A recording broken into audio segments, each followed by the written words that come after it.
Guys this is RV. तो चलिए शुरू करते हैं। जो आपने थंबनेल में पढ़ा है वो बिल्कुल सही पढ़ा है कि हम अपने टाइम को किस तरीके से मैनेज करें। तो मैं आप लोगों को बताने वाला हूं आज 5 स्टेप्स जिससे आप अपने टाइम को अच्छी तरीके से मैनेज कर सकते हैं, एक सिस्टम के अकॉर्डिंग मैनेज कर सकते हैं। तो आप बिल्कुल सही वीडियो पे आए हैं। हम सभी के पास 24 घंटे ही होते हैं पूरे दिन में, तो हम अपने टाइम को किस तरीके से मैनेज करें कि हमारा काम भी हो जाए और टाइम भी अच्छे से गुजर जाए और सारे हमारे ज़रूरत वाले काम भी पूरे हो जाए। हमें पूरे दिन के लास्ट में लगता है कि यार ये काम मेरे से छूट गया, ये नहीं हो पाया, तो हम उसी काम को किस तरीके से करें वो मैं आपको इस वीडियो में बताने वाला हूँ, इन पॉइंट्स के अंदर बताने वाला हूँ।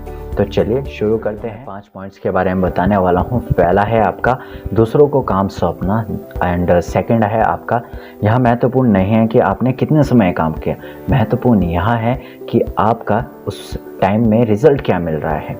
एंड थर्ड है आपका फ़ोन का कम से कम यूज़ करना और चौथा है आपका डेडलाइन को सुनिश्चित करना और पांचवा है आपका फर्स्ट पॉइंट को थोड़ा अच्छे से फोकस करते हैं, दूसरों को काम सौंपना। मैं आपको एक एग्जांपल के थ्रू बताऊंगा कि दूसरों को काम सौंपने से मेरा क्या मतलब है। मान लीजिए अगर आप एक यूट्यूबर है और अभी आपकी जर्नी स्टार्ट हुई है, अभी आप वीडियोज़ डालना स्टार्ट कर रहे हैं, तो स्टार्टिंग में तो आपको अपनी videos editing, thumbnail, video recording सारी खुद ही करनी पड़ेगी। बट एक स्टेज आपका ऐसा आएगा जहां पर आपका YouTube चैनल बहुत ज़्यादा ग्रो करने लगेगा। जैसे बीबी की वाइन्स है, हिमेश मदान है, पुष्कर राज ठाकुर है, बहुत सारे ऐसे यूट्यूबर है, महात्मा जी टेक्निकल है ना, और टेक्निकल गुरुजी है। तो जब आप उस मुकाम पे पहुंचोगे तो आपको उस टाइम लोगों की ज़रूरत पड़ेगी। आपको वीडियो एडिटिंग के लिए कोई पर्सन चाहिए होगा, आप उस टाइम उनको हायर करोगे क्योंकि उस टाइम पे आप अपना पर्सनल काम कर रहे होगे, क्योंकि आपके पास इतना टाइम नहीं होगा कि उतने सारे काम को आप अकेले ही मैनेज कर पाओ, क्योंकि हर एक पर्सन हर कोई काम नहीं कर सकता। हमें इस बात को समझ डिस्कस करते हैं। यहाँ महत्वपूर्ण नहीं है कि आपने कितने समय काम किया, महत्वपूर्ण यह है कि आपने उस समय में कितना रिजल्ट पाया।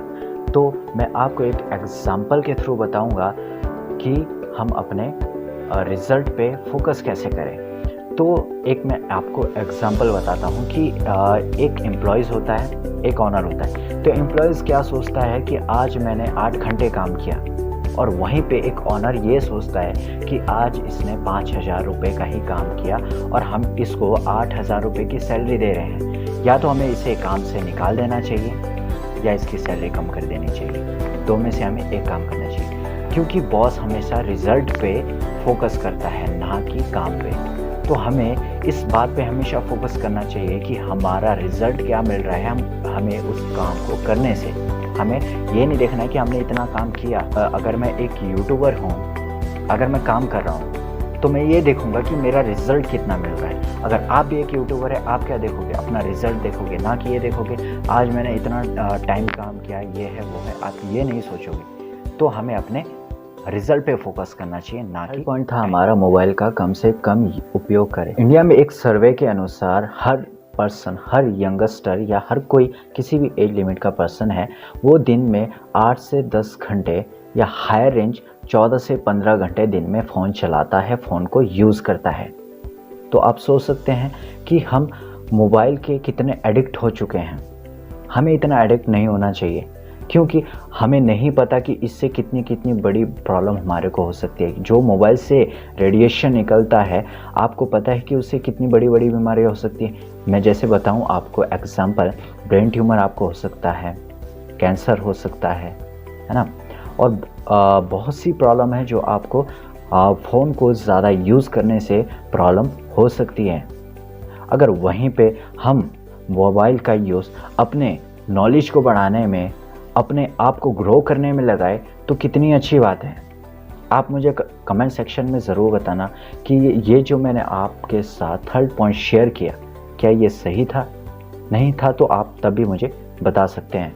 अगर जितना हम फ़ोन का कम से कम यूज़ करेंगे, उतना ही हम फिज़िकली प्लस मेंटली हेल्थ रहेंगे, और जो हमारा स्पिरिचुअल लेवल की एनर्जी होगी वो बहुत ज़्यादा हमारी हाई चले जाएगी। जब हम बुक्स को रीड करेंगे, एक्सरसाइज करेंगे, मोबाइल का कम से कम यूज़ करेंगे, जल्दी सो जाएंगे, है ना, क्योंकि हमारी आँखों पे भी इससे बहुत ज़्यादा इफ़ेक्ट पड़ सकता है, क्योंकि जो इसकी ब्लू लाइट रेंज होती है, इससे हमारी आइज़ के है जो देखने की एनर्जी होती है वो डैमेज कर लेती है। तो हमें इस बात को समझना पड़ेगा कि हमें फ़ोन का कम से कम यूज़ करना चाहिए, जितना हो सके बहुत कम से कम यूज़ करना चाहिए। हमारा फिक्स था डेडलाइन, मतलब हमारा डेडलाइन सुनिश्चित होना चाहिए।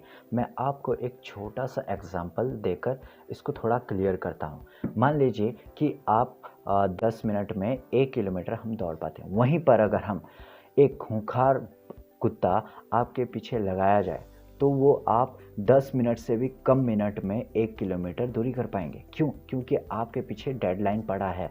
भौंकने वाला कुत्ता डेडलाइन है आपका। तो हमें एक डेडलाइन को भी समझना पड़ेगा कि ये अगर हमें टाइम को मैनेज करना है तो डेडलाइन की क्या इम्पोर्टेंस है हमारे टाइम मैनेजमेंट में।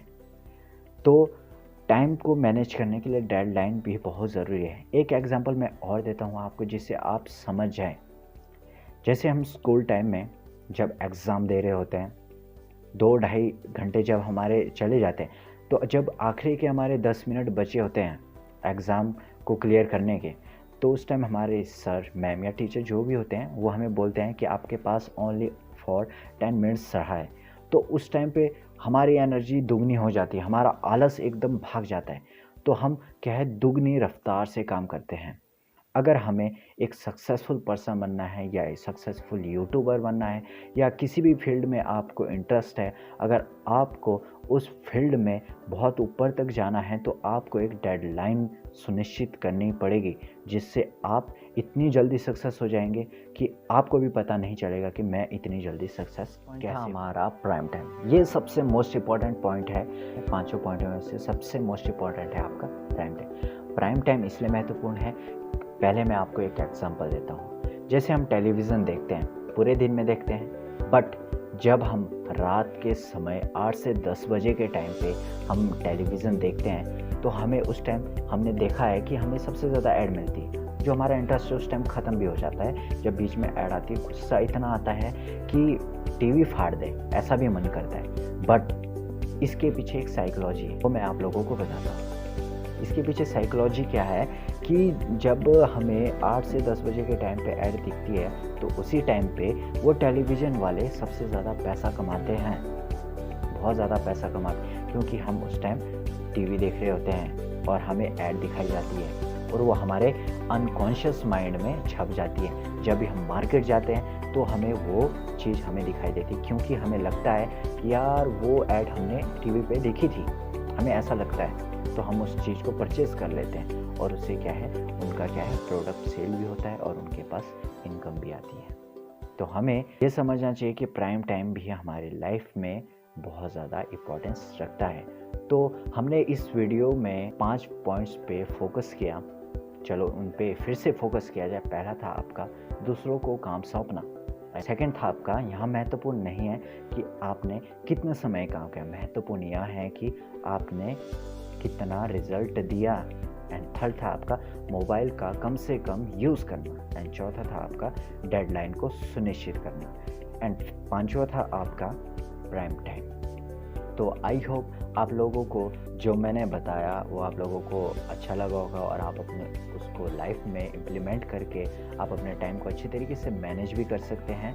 तो आप लोग मुझे कमेंट सेक्शन में ज़रूर बताना कि ये वीडियो आप लोगों को कैसी लगी। तब तक आप इस वीडियो को लाइक शेयर भी कीजिए एंड सब्सक्राइब भी करिए मेरे चैनल को, और आप लोगों के लिए मैं ऐसी ही वीडियोस लाता रहूँगा। Okay, thank you so much.